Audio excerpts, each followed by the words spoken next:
بسم اللہ الرحمن الرحیم نحمده ونصلی ونسلم علی رسوله الکریم اما بعد فاعوذ باللہ من الشیطان الرجیم ببرکات بسم اللہ الرحمن الرحیم۔ گزشتہ درس میں شرائط نماز کی تیسری شرط استقبال قبلہ کے تعلق سے گفتگو ہوئی، جس میں بتایا گیا نماز میں قبلہ کی طرف منہ کرنا یہ لازم اور ضروری ہے۔ نمازی نے اگر بغیر کسی عذر کے جان بوجھ کر ہلکا پھلکا بھی قبلہ سے دوران نماز اپنے سینے کو پھیرا تو نماز فاسد ہو جائے گی، اور اگر جان بوجھ کر نہیں، ارادہ نہیں تھا، پھر وہ اپنے سینے کو قبلہ کی جانب سے پھیرے تو دیکھا جائے گا کہ کتنی دیر پھیرے رہا ہو۔ سبحان اللہ 3 بار جتنے وقت میں کہا جاتا ہے اتنے وقت یا اس سے زیادہ وقت لگا ہے تو نماز فاسد ہو جائے گی، اور اگر اتنا وقت نہیں لگا ہے تو نماز فاسد نہیں ہوگی۔ سمجھ رہے؟ پھر قبلہ کی تاریخ کے تعلق سے گفتگو ہوئی، جس میں بیت المقدس کے تعلق سے تاریخی باتیں آپ تک پہنچائی گئی۔ بیت المقدس سے ریلیٹڈ جتنے بھی ہسٹری تھی، خلاصہ بیان کیا گیا اس ہسٹری کو۔ اسی طرح آج ہم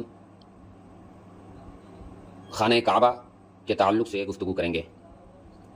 قبلہ 2 تھا، ایک بیت المقدس کی طرف نماز رک کر کے پڑھا جاتا تھا، پھر اس کے بعد خانہ کعبہ کی طرف رک کر کے نماز پڑھا جانے لگا۔ تو آج ہم خانہ کعبہ کے تعلق سے گفتگو کریں گے، اس کی تاریخی حیثیت کیا ہے، تاریخی پس منظر کو ہم پیش کریں گے۔ خانہ کعبہ یعنی مکہ شریف جس کو بولتے ہیں ہم لوگ، آپ لوگ اپنی زبان میں، جو لوگ عمرہ یا حج کو جاتے ہیں تو طواف کعبہ کیا جاتا ہے، یعنی کعبہ کی طرف طواف کیا جاتا ہے، چکر لگایا جاتا ہے۔ تو اسی خانہ کعبہ کے تعلق سے آج ہم بیان کریں گے۔ یاد رہے، تمام مسجدوں میں افضل مسجد حرام ہے۔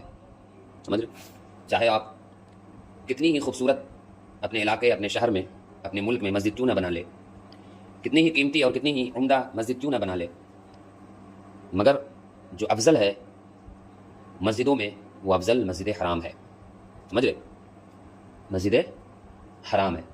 ایک بات اور یاد رکھے، یہاں پر لفظ حرام استعمال ہوا ہے، تو لفظ حرام جب بولا جاتا ہے تو فوراً ہمارے ذہن میں یہ بات آ جاتی ہے کہ بھائی حرام چیز یعنی جیسے شراب ہوا، جوا ہوا، زنا ہوا وغیرہ۔ حرام کا مفہوم اور معنی اور مطلب تو یہی ہوتا ہے، مگر یہ مسجد کے ساتھ حرام کیسے لگ گیا؟ تو دیکھیے، ایک لفظ کے کئی معنی ہوتے ہیں۔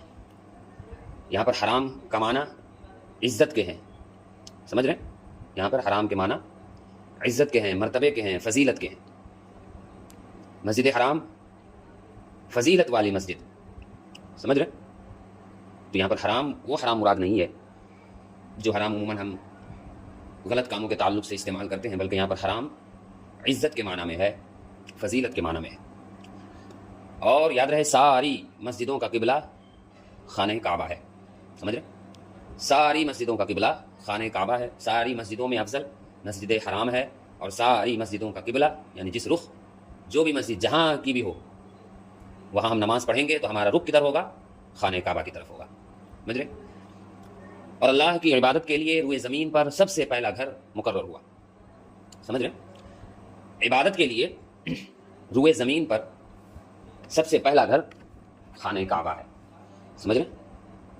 سب سے پہلا گھر خانہ کعبہ ہے۔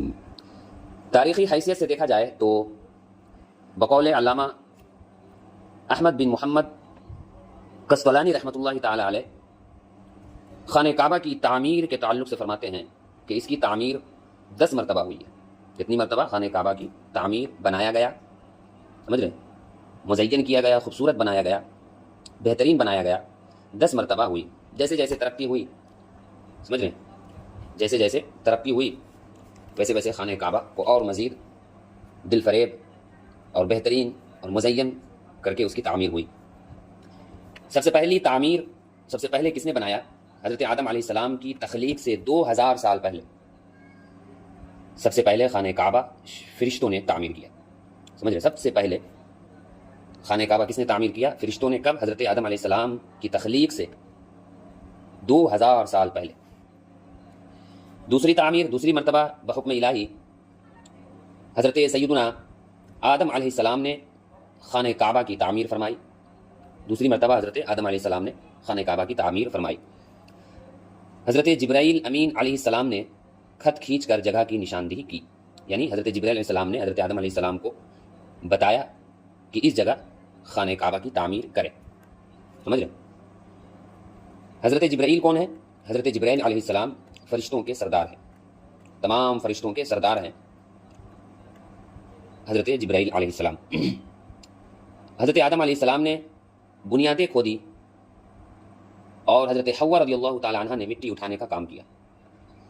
پھر آپ کو طواف کا حکم ہوا اور فرمایا گیا آپ پہلے انسان ہیں اور یہ پہلا گھر ہے. سمجھ رہے؟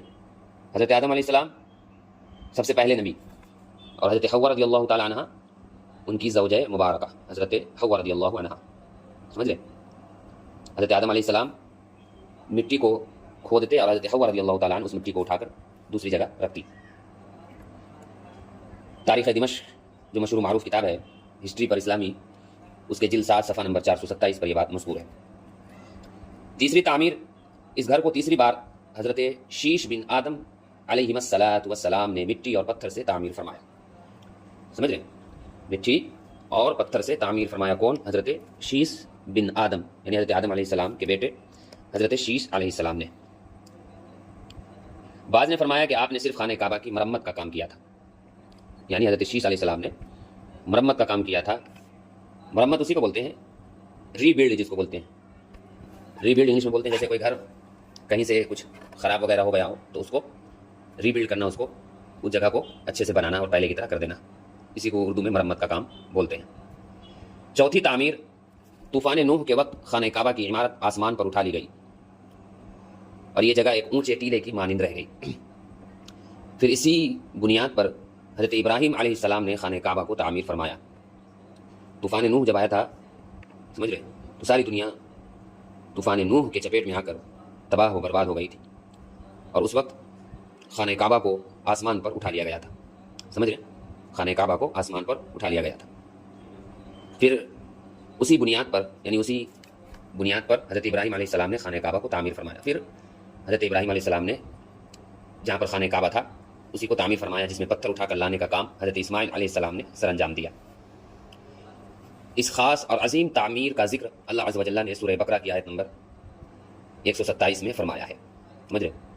سورہ بقرہ آیت نمبر 127 کا ترجمہ اور تفسیر پڑھیں تو اس میں مزید آپ کو جانکاری ملے گی. سمجھ رہے؟ قبیلہ جرہم میں سے 5ویں اور 6ٹھی تعمیر، یہ تو چوتھی تعمیر ہوئی، 5ویں اور 6ٹھی تعمیر. خانہ کعبہ کو 5ویں بار قوم عمالقہ اور 6ٹھی مرتبہ قبیلہ جرہم نے تعمیر کیا ہے. قبیلہ جرہم میں سے جس شخص نے یہ کام کیا اس کا نام حرس بن مضاد اصغر تھا. سمجھ رہے؟ 7ویں تعمیر، پاکیزہ نسب رسول کے ایک فرد حضرت قصی بن کلاب نے بھی خانہ کعبہ کی تعمیر فرمائی اور اثر نو بے مثال عمارت بنائی. سمجھ رہے؟ میں بتائیں نا، جیسے جیسے ڈیولپ ہوا، جیسے جیسے دنیا آگے بڑھی، ویسے ویسے مزید خانہ کعبہ کو لوگوں نے بہترین انداز میں بنایا. اور 7ویں تعمیر میں حضور صلی اللہ علیہ وآلہ وسلم کے نسب پاکیزہ سے حضرت قصی بن کلاب نے خانہ کعبہ کی تعمیر فرمائی اور بے مثال عمارت بنائی، خوبصورت ایک عمارت بنائی. سمجھ رہے؟ 8ویں تعمیر، ایک عورت خانہ کعبہ کو دھونی دے رہی تھی. دھونی دے رہی تھی کا مطلب وہ جو عود وغیرہ جلاتے ہیں نا ہم لوگ، تو اس عود سے جو دھواں نکلتا ہے بہت اچھا مہکتا ہے، اس کی خوشبو بہت اچھی ہوتی ہے. تو گھر وغیرہ میں اس دھوئیں کا ہم دھونی دیتے ہیں، یعنی گھر وغیرہ میں اس دھوئیں سے اپنے گھر کو خوشبودار بناتے ہیں، اسی کو دھونی کہتے ہیں. سمجھ رہے؟ ایک عورت خانہ کعبہ کو دھونی دے رہی تھی کہ ایک چنگاری اڑ کر خانہ کعبہ کے غلاف پر گری اور آگ لگ گئی. اس سبب سے یا سیلاب کی وجہ سے خانہ کعبہ کی دیواریں کمزور ہو گئی. تو مکہ مکرمہ کے معزز قبیلہ قریش نے اسے دوبارہ تعمیر کیا، جس میں حضور اکرم صلی اللہ علیہ وسلم بھی شریک ہوئے، یعنی حضور صلی اللہ علیہ وسلم بھی اس میں شرکت فرمائی اور اس تعمیر کا آپ صلی اللہ علیہ وسلم بھی حصہ ہوئے. یہ کون سی تعمیر تھی؟ یہ 8ویں تعمیر تھی، سمجھ رہے؟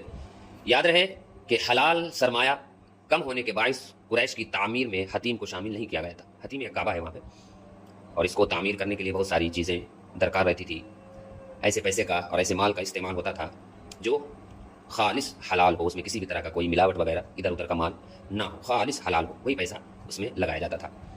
تو پیسے کی کمی کی وجہ سے حتیم کعبہ ہے اس کو شامل نہیں کیا گیا تھا۔ کس چیز میں؟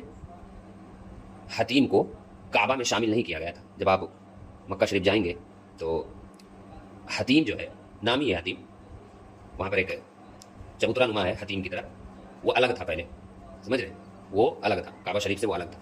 اب کیا ہے؟ دونوں سٹا ہوا ہے۔ الگ کیوں تھا؟ اس کو سٹانے کے لیے پیسے وغیرہ کی بہت زیادہ سخت ضرورت تھی، اور اس وقت حلال سرمایہ، حلال پیسہ اتنا زیادہ نہیں تھا، سمجھ رہے؟ 9ویں تعمیر، یزیدی فوج کی سنگباری سے جب خانہ کعبہ کی دیواریں شکستہ ہو گئی تو حضرت عبداللہ بن زبیر رضی اللہ عنہ نے حتیم جو کہ قریش کی تعمیر میں شامل نہ کیا گیا تھا، اس کو شامل کر کے بنیاد ابراہیمی پر نئے سرے سے تعمیر کیا۔ 9ویں تعمیر کب ہوئی؟